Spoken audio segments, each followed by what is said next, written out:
Good morning student.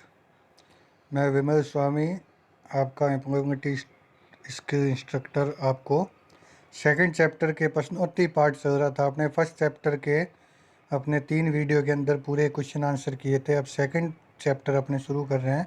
Second chapter अपना कौन सा है? आईटी, कंप्यूटर, इंफॉर्मेशन टेक्नोलॉजी आपका चैप्टर का नाम है। तो इसके प्रश्नोत्तरी करते हैं। नंबर 1 क्वेश्चन है आपका, कंप्यूटर का मस्तिष्क किसे कहते हैं? कंप्यूटर का मस्तिष्क किसे कहते हैं? CPU, central processing unit. पूरा नाम भी पूछा जा सकता है, central processing unit.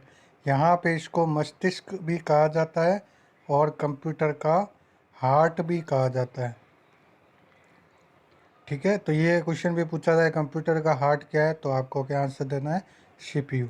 Second question है, कंप्यूटर का जनक किसे कहा जाता है? Charles Babbage. Charles Babbage, simple question है। ठीक है। नंबर 3 क्वेश्चन है आपके, कंप्यूटर की प्रथम पीढ़ी में किस का इस्तेमाल गणना करने के लिए किस यूनिट या किस डिवाइस का इस्तेमाल किया गया था? Vacuum tube. तो देखिए पीढ़ियाँ क्या है? कंप्यूटर की जनरेशन, जनरेशन को क्या कहते हैं? पीढ़ियाँ। तो जनरेशन जो थी, प्रथम generation, second generation, third generation, अभी अपने फोर्थ जनरेशन में है और फिफ्थ जनरेशन जो है वो चल रही है। ठीक है, फिफ्थ जनरेशन जो है वो नेक्स्ट उस पर कार्य किया जा रहा है। तो यहाँ पे अपने फिफ्थ जनरेशन की तरफ बढ़ रहे हैं। लेकिन फर्स्ट जनरेशन, ये हिस्ट्री से संबंधित क्वेश्चन है कंप्यूटर की, कि फर्स्ट जनरेशन में किसका इस्तेमाल किया था? Vacuum tube.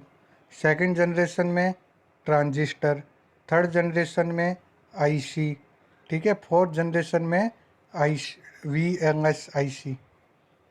ठीक है, तो आगे ये क्वेश्चन आएंगे, इनको और डीपली पढ़ेंगे क्या है इनका पूरा नाम। तो फर्स्ट जनरेशन में क्या हो गया आपका?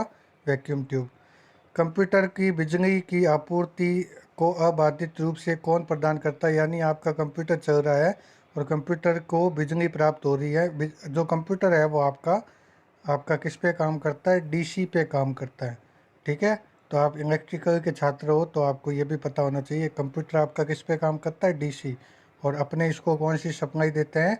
एसी। तो एसी से डीसी के लिए इसके अंदर सीपीयू के अंदर कन्वर्टर लगा हुआ होता है, एडेप्टर कहते हैं जिसको।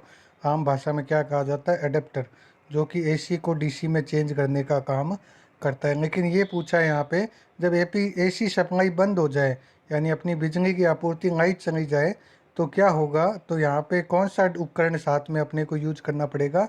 यूपीएस। उसको क्या कहते हैं? UPS, uninterruptible power supply. ठीक है, पूरा नाम भी पूछा जा सकता है, uninterruptible power supply. Next question है आपका कि आउटपुट डिवाइस डॉट मैट्रिक्स क्या है? डॉट मैट्रिक्स क्या है? बहुत बार क्वेश्चन ये पूछा गया है। ये कई कंपटीशन एग्जाम, हर जगह आपको इनपुट आउटपुट डिवाइस से कोई क्वेश्चन पूछा जाता है। तो ये पूछा जाता है, सबसे पहला क्वेश्चन यही आता है कि डॉट मैट्रिक्स क्या है? तो डॉट मैट्रिक्स जो है वो प्रिंटर का नाम है। क्या है आपके? प्रिंटर का नेम। अब देखो, प्रिंटर नेम बोल रहा हूँ, प्रिंटर का टाइप नहीं है ये। प्रिंटर का टाइप देखोगे आप तो प्रिंटर 2 टाइप का होता है, एक तो इम्पैक्ट इम्पैक्ट और नॉन इम्पैक्ट। ये है आपके टाइप। ठीक है, और डॉट मैट्रिक्स जो है वो आपके किस में आता है? इम्पैक्ट प्रिंटर के अंदर आता है। ठीक है, नेक्स्ट क्वेश्चन है, दूसरी पीढ़ी, मैंने आपको बताया ट्रांजिस्टर का उपयोग किया गया। पहली पीढ़ी में वैक्यूम ट्यूब, दूसरी में ट्रांजिस्टर, तीसरी में आईसी। सातवां क्वेश्चन है, तीसरी में किसका उपयोग किया गया था? आईसी। आईसी का मतलब क्या है? Integrated circuit. Integrated circuit, integrated circuit आपका इस्तेमाल किया गया था। कौन सी पीढ़ी में? तीसरी पीढ़ी में। ठीक है, तो अब जो आगे आ रहे हैं कंप्यूटर, जैसे चौथी पीढ़ी है, तो very large scale integrated circuit. चौथी पीढ़ी का पूछे तो क्या बताओगे? Very large scale integrated circuit. ठीक है, पांचवा क्वेश्चन, आठवां क्वेश्चन आपके, ऑपरेटिंग सिस्टम के मुख्य कार्य क्या है? ऑपरेटिंग सिस्टम, सबसे पहले इसको समझते हैं। ऑपरेटिंग सिस्टम क्या है? ऑपरेटिंग सिस्टम आपका सॉफ्टवेयर है। सबसे पहला आंसर क्या होगा आपका? सॉफ्टवेयर है। अब सॉफ्टवेयर भी 2 प्रकार के होते हैं, सिस्टम और एप्लीकेशन। तो ये कौन सी टाइप का सॉफ्टवेयर है? सिस्टम सॉफ्टवेयर है। कौन से टाइप का सॉफ्टवेयर है? System software. हमारे हार्डवेयर जो है, हार्डवेयर के अंदर आपके आते हैं input output device, memory device, ठीक है। ये हार्डवेयर के बाद अपने को जिस पहले सॉफ्टवेयर की आवश्यकता होती है वो आपका कौन सा है? Operating system. सबसे पहले क्या डाला जाता है? कौन सा सॉफ्टवेयर डाला जाता है? Operating system. जैसे विंडो ऑपरेटिंग सिस्टम का उपयोग अपने करते हैं स्टडी के लिए या सीखने के लिए। किस ऑपरेटिंग सिस्टम का प्रयोग किया जाता है? विंडो ऑपरेटिंग सिस्टम का उपयोग किया जाता है। तो ये क्या कार्य करता है? संसाधनों को मैनेज करता है। संसाधन कौन से हो गए? कंप्यूटर की input output device, memory device, इन सारों को मैनेज करने का कार्य करता है। ऑपरेटिंग सिस्टम द्वारा मैनेज किए गए संसाधन कौन कौन से हैं? तो ये अगला क्वेश्चन आ गया। संसाधन किसको कहते हैं? Memory, input output device, processor. अब देखो एक आया आपके प्रोसेसर। प्रोसेसर क्या चीज़ होती है? तो सीपीयू जो होता है, सेंट्रल प्रोसेसिंग यूनिट, उसके अंदर आपका मेन जो डिवाइस लगी हुई होती है उसे क्या कहते हैं? प्रोसेसर। वो आपका एकदम छोटा सा बिस्कुट के आकार से भी आधा एक चिप होती है जो कि सारे कार्य करती है। यही मस्तिष्क होता है मेन, इसी को मस्तिष्क कहा जाता है कंप्यूटर का। नेक्स्ट है आपका जीयूआई। जीयूआई पर आधारित ऑपरेटिंग सिस्टम। अब देखिए ऑपरेटिंग सिस्टम के जो टाइप बताए मैंने आपको, ऑपरेटिंग सिस्टम के जो टाइप हैं वो दो टाइप के होते हैं, एक तो जीयूआई और एक सीयूआई। ऑपरेटिंग सिस्टम दो टाइप का होता है, जीयूआई और सीयूआई।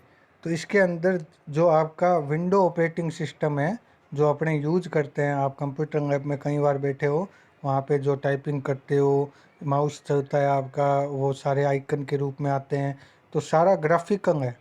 सारी चीज़ें क्या है? ग्राफिक्स के रूप में, ग्राफिकल यूजर इंटरफेस। जीयूआई का पूरा नाम भी पूछा जा सकता है कि जीयूआई का पूरा नाम क्या है? Graphical graphical user interface. Graphical user interface. और अगला नेक्स्ट क्वेश्चन आपका सीयूआई है। सीयूआई को क्या कहते हैं? आपके पूरा नाम क्या है सीयूआई का? Character user interface. Character user interface. तो इन दोनों में फ़र्क क्या होता है? जीयूआई में अपने माउस का उपयोग करते हैं, कोई भी कार्य करवाने के लिए किसका उपयोग करते हैं? माउस का। जबकि सीयूआई में क्या करते हैं? कीबोर्ड का। पहले जो ऑपरेटिंग सिस्टम बनाए गए थे वो कमांड आधारित थे। कमांड दी जाती थी, कोई भी काम करवाना था, कॉपी करना है तो कॉपी की कमांड लिखो कीबोर्ड से, पेस्ट करना है तो पेस्ट की कमांड लिखो कॉपी से। हर कार्य किससे होता था? कीबोर्ड से होता था। लेकिन आजकल के ऑपरेटिंग सिस्टम क्या है? माउस के द्वारा चलते हैं। जैसे आपका मोबाइल जो है वो कैसा इंटरफेस देता है? जीयूआई इंटरफेस देता है। आपको हर एक चीज़ किस चीज़ में दिखाई देती है? ग्राफिकल यूज में दिखाई देती है। तो इनके उदाहरण पूछे हैं कि जीयूआई का उदाहरण क्या है? विंडो। और सीयूआई का उदाहरण कौन सा है? डॉस। डॉस का पूरा नाम भी पूछा जा सकता है, disk operating system. Next question है आपका 12वां क्वेश्चन। कंप्यूटर में हटाई गई फाइलें कहाँ जाती है? Recycle bin. कंप्यूटर से जो भी फाइलें हटाई जाती है वो एक नए फोल्डर में चली जाती है, उसे क्या कहा जाता है? आपका रिसाइकल बिन कहा जाता है। ठीक है। नेक्स्ट क्वेश्चन है आपका 13वां। सीपीयू के दो मुख्य घटक कौन से हैं? मुख्य घटक पूछे हैं। ठीक है, सीपीयू के बहुत सी चीज़ें होती है सीपीयू के अंदर, लेकिन मुख्य घटक पूछा जाए तो एएलयू और सीयू। एएलयू यानी अर्थमेटिक। अर्थमेटिक का मतलब हो गया प्लस माइनस गुणा, ठीक है, गुणा भाग आपका, ये सब क्या हो गया? आपके अर्थमेटिक हो गया। और लॉजिकल कौन से हो गए? Greater than, less than, equal to, ये सब क्या हो गया? लॉजिकल। कंप्यूटर को जो कहा जाता है सगणक कहा जाता है। सगणक का मतलब होता है गणना करने वाली मशीन। कंप्यूटर का बेसिक कार्य जो है वो गणना करने का कार्य है। ठीक है, अपने अदर यूज में ज़्यादा लेते हैं लेकिन कंप्यूटर का मेन उपयोग क्या है? गणना करना। इसीलिए इसको क्या कहते हैं? संगणक। तो इसकी मेन यूनिट कौन सी है? गणना करने वाली एएलयू और कंट्रोल करने वाली सारे पार्ट को सीयू। अगला क्वेश्चन आ ही गया, सॉफ्टवेयर कितने प्रकार का होता है? अभी ऊपर बताया आपने, सिस्टम और एप्लीकेशन। ऑपरेटिंग सिस्टम किस प्रकार का सॉफ्टवेयर है? सिस्टम सॉफ्टवेयर है। ठीक है। नेक्स्ट क्वेश्चन है 15वां कि एक्सेल और वर्ड और पावर पॉइंट, ये तीनों चीज़ें जो है आपको करवा चुका हूँ मैं, आपको प्रैक्टिकल थ्योरिकल, कि एक्सेल जो है उसके अंदर क्या होती है, वर्कशीट होती है। क्या होती है, शीट होती है। शीट के अंदर डेटा रखा जाता है। वर्ड के अंदर क्या होता है, पेज होते हैं। पेज के अंदर अपने डॉक्यूमेंट बना सकते हैं। और पावर पॉइंट के अंदर क्या होती है, स्लाइड होती है। स्लाइड से अपने क्या बना सकते हैं, प्रेजेंटेशन। तो ये तीनों चीज़ें अलग है। एक्सेल में शीट बनाई जाती है, वर्ड के अंदर पेज के माध्यम से अपने क्या बनाते हैं, कोई डॉक्यूमेंट बनाते हैं। और पावर पॉइंट में स्लाइड के माध्यम से अपने क्या बनाते हैं, प्रेजेंटेशन बनाते हैं। तो ये सॉफ्टवेयर है, किस श्रेणी में आते हैं। आपको सॉफ्टवेयर के दो टाइप बताए थे मैंने। दूसरा टाइप था एप्लीकेशन सॉफ्टवेयर, उसके अंतर्गत ये आते हैं। यूजर को किसकी आवश्यकता होती है, यूजर को एप्लीकेशन सॉफ्टवेयर की आवश्यकता होती है। और एप्लीकेशन सॉफ्टवेयर को किन की आवश्यकता होती है, एप्लीकेशन सॉफ्टवेयर को सिस्टम सॉफ्टवेयर की आवश्यकता होती है। सिस्टम सॉफ्टवेयर के ऊपर एप्लीकेशन सॉफ्टवेयर जो है वो कार्य करते हैं। सिर्फ एप्लीकेशन सॉफ्टवेयर आप अपने कंप्यूटर में डालकर कार्य नहीं करवा सकते। एप्लीकेशन सॉफ्टवेयर के लिए आपको पहले सिस्टम सॉफ्टवेयर को उसमें डालना होगा, इंस्टॉल करना होगा। ऑपरेटिंग सिस्टम का अन्य नाम क्या है, यहाँ पे आ गया। फिर ये बहुत बार क्वेश्चन पूछे जाते हैं। ऑपरेटिंग सिस्टम एक सिस्टम सॉफ्टवेयर है। ठीक है। नेक्स्ट क्वेश्चन है आपका 17वां क्वेश्चन है, वर्ड में बनाई गई फाइल को एक्सटेंशन क्या होता है। एक वर्ड आया आपके, एक्सटेंशन। वर्ड में जो फाइल बनाई जाती है उसका एक्सटेंशन क्या होता है। जैसे मेरा नाम है, आपको बताते हैं कि मेरा नाम है विमल स्वामी। ठीक है। अब मेरे नीचे जो भी पीढ़ी आएगी उनके पीछे भी क्या लिखा हुआ आएगा, स्वामी लिखा हुआ आएगा। ठीक है। आगे का नाम कुछ भी हो सकता है, कुछ भी उनका रखा जा सकता है, पीछे क्या आएगा, स्वामी। तो ये स्वामी क्या है, एक्सटेंशन है। स्वामी क्या है, एक्सटेंशन है।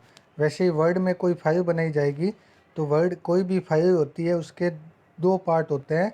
एक डॉट होता है, डॉट के इधर वाला पार्ट जो होता है वो आप कुछ भी दे सकते हो। डॉट के इधर वाला पार्ट जो है आपके राइट साइड वाला, इसको क्या कहा जाता है, एक्सटेंशन। एक्सटेंशन क्या दिखाता है, फाइल का प्रकार दिखाता है कि ये फाइल किस प्रकार के सॉफ्टवेयर का उपयोग करके पढ़ी जा सकती है या बनाई जा सकती है या एडिट की जा सकती है। एडिट यानी सुधार किया जा सकता है। तो ये सब चीज़ें जो है एक्सटेंशन क्या बताता है, उस फाइल का प्रकार दिखाता है। तो वर्ड में जो फाइल बनती है उसके पीछे क्या लिखा हुआ होता है आपके, डॉट डॉट डी ओ सी एक्स, डॉक्यूमेंट। वर्ड में जो फाइल बनती है उसे डॉक्यूमेंट कहते हैं। इसमें इसका क्या होता है पीछे, एक्सटेंशन डॉट डी ओ सी एक्स। अब कोई भी फाइल पढ़ो, आगे का नाम कुछ भी लिखा हुआ हो, पीछे यदि डॉट डी ओ सी एक्स लिखा हुआ है तो इसका मतलब क्या है, ये फाइल किस में बनाई गई है, आपके किस प्रकार की फाइल है, वर्ड फाइल है, डॉक्यूमेंट फाइल है। उसी तरह एक्सेल में जो फाइल बनती है, 18वां क्वेश्चन है, उसका एक्सटेंशन क्या होता है, dot X N S X. ठीक है। और उसी तरह पावर पॉइंट में जो फाइल बनती है, प्रेजेंटेशन जो फाइल बनती है, उसके क्या होता है, dot P P T x. ठीक है। नेक्स्ट क्वेश्चन है आपका कि वर्ड, एक्सेल, पावर पॉइंट में डाटा को एंटर करने की मुख्य इकाई क्या है।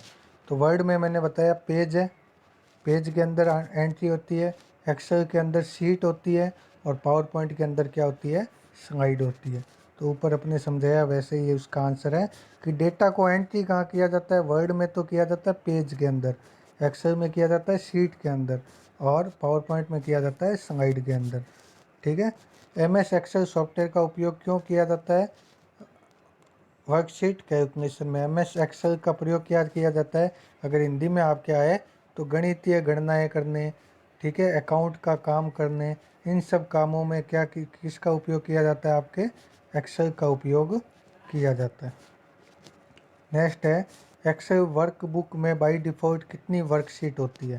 तो ये क्वेश्चन देखना, वर्कबुक और वर्कशीट ये दो नाम आए हुए हैं कि वर्कबुक में कितनी वर्कशीट होती है। ठीक है। एक्सेल सॉफ्टवेयर है, उसके अंदर दो नाम आए हैं आपके, वर्कबुक और वर्कशीट। वर्कबुक के अंदर कितनी वर्कशीट होती है। तो एक्सेल के अंदर जो फाइल बनती है उसको कहते हैं वर्कबुक। वर्कबुक, वर्कबुक के अंदर क्या होती है आपकी, वर्कशीट होती है, जिसको आम भाषा में स्प्रेडशीट भी कहा जाता है। ठीक है। या सिर्फ सीट भी कहा जाता है। ठीक है। वर्कबुक, वर्कबुक के अंदर क्या होती है, वर्कशीट होती है। बाय डिफ़ॉल्ट कितनी होती है, 3। बाय डिफ़ॉल्ट यानी जैसे ही कोई आप फाइल बनाते हो एक्सेल की, जैसे ही आप कोई वर्कबुक बनाते हो तो उसके अंदर खाली 3 वर्कशीट आ जाती है, ब्लैंक आ जाती है। तो उसके अंदर आप आगे आगे कैसे भी काम कर सकते हो। ठीक है, बढ़ाना चाहो, यदि 4 करना चाहो, 5 करना चाहो, 6 करना चाहो तो आगे बढ़ा भी सकते हो, या इनको हटा के एक ही रखना चाहो तो एक भी रख सकते हो। लेकिन आती कितनी है इसमें? 3 आती है। बाय डिफ़ॉल्ट कितनी आती है? 3। ठीक है। नेक्स्ट क्वेश्चन है, एम एस एक्सेल में फॉर्मूला कहाँ से स्टार्ट होता है? बराबर से। ये क्वेश्चन मोस्ट इंपॉर्टेंट है आपके, कि एक्सेल में कोई भी फॉर्मूला लिखते हैं तो आगे क्या लिखते हैं? बराबर। यदि आपको 2+3 करना है तो आगे क्या लिखना पड़ेगा? बराबर लिखना पड़ेगा, तभी ये काम करेगा। नेक्स्ट क्वेश्चन है आपके, एक्सेल में प्री डिफाइंड फंक्शन कौन कौन से हैं? प्री डिफाइंड फंक्शन यानी फॉर्मूले, ऐसे फॉर्मूला जिनका मतलब पहले से डिसाइड है, उनको प्री डिफाइंड फंक्शन कहा जाता है। जैसे सम है, ठीक है, सम क्या करता है? जोड़ने का काम। मिन, छोटी संख्या ज्ञात करने के लिए। मैक्स, बड़ी संख्या ज्ञात करने के लिए। काउंट, टोटल नंबर ज्ञात करने के लिए। एवरेज, उनका औसत ज्ञात करने के लिए। इनको क्या कहा जाता है? आपके प्री डिफाइंड फंक्शन आपके कहा जाता है। ठीक है। नेक्स्ट क्वेश्चन है, एक्सेल में किसी शेयर का एड्रेस कहाँ दिखाई देता है? नेम बॉक्स में। तो एक्सेल जो होता है आपके, एक्सेल इस तरीके से आता है आपके। ठीक है, यहाँ पे आपकी क्या होती है? इस तरीके से शीट बनी हुई होती है। ठीक है, यहाँ पे आपके फॉर्मूला बार होती है, जहाँ पे आप फॉर्मूला लिखते हो। इसके एकदम जस्ट पास में नेम बॉक्स होता है।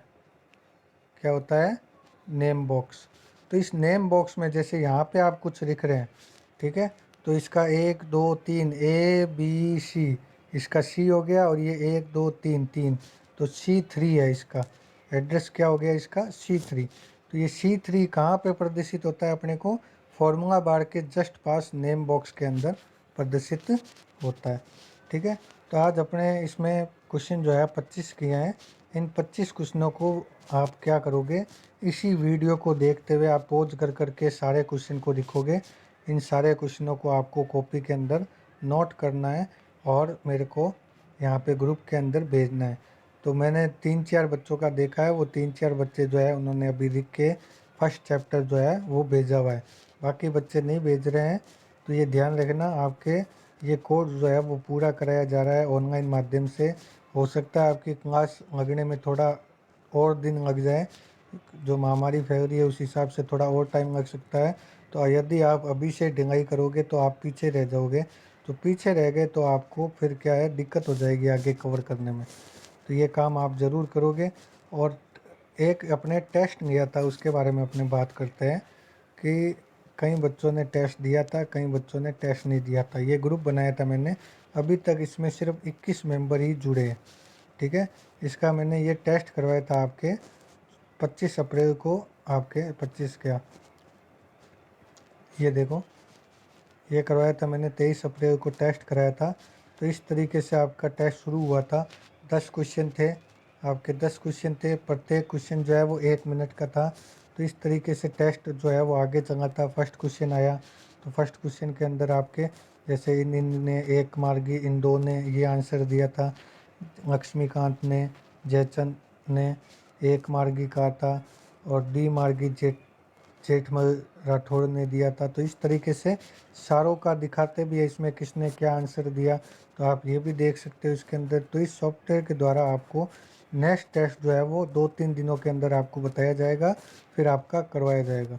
तो इससे आप जुड़े, ये टेस्ट देखे। जैसे ये टेस्ट चला उसके बाद इसमें रिजल्ट भी आया था, जिसके अंदर भैरू सिंह ने प्रथम स्थान प्राप्त किया था, 10 में से 6 सही किए थे। मनोज ने भी 10 में से 6 सही किए थे। जेठमल ने भी 10 में से 6 सही किए थे। तो इस तरीके से ये आंसर शीट भी दिखाते हैं। ठीक है, हाथों हाथ आपको रिजल्ट भी तैयार मिल जाता है। जैसे ही टेस्ट देते हो वैसे ही रिजल्ट आ जाता है। तो जो भी छात्र अभी तक इससे नहीं जुड़ा है वो जल्दी से जुड़ जाए।